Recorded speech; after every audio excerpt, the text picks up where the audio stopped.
After years of planning, part of Magnolia Avenue in East Knoxville is getting a facelift. Earlier today, Knoxville Mayor Madeline Rogero and city leaders turned dirt on the $4.1 million streetscape project.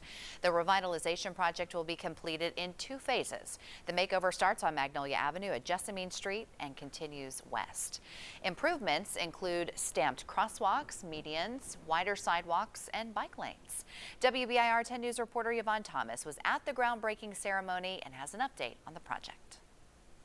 City leaders say Magnolia Avenue is going from gray to green with this new revitalization project here in East Knoxville. After several public forums and some pushback, part of Magnolia Avenue is finally getting a facelift. This has been a project years in the making, and some say it's necessary for the safety of this area. Construction will begin on the western end of Magnolia Avenue near Jessamine Street. And improvements include a new stamped crosswalk, stamped medians, on-street parking, wider sidewalks, and bike lanes and LED street lights. Knoxville Mayor Madeline Rogero says soon Magnolia Avenue will become an urban streetscape, and they're hoping to attract new businesses back to this area.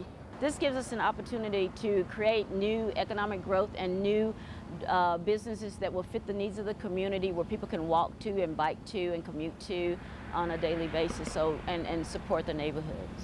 Phase 1 of this project begins today and should be completed by fall of 2019. Back to you.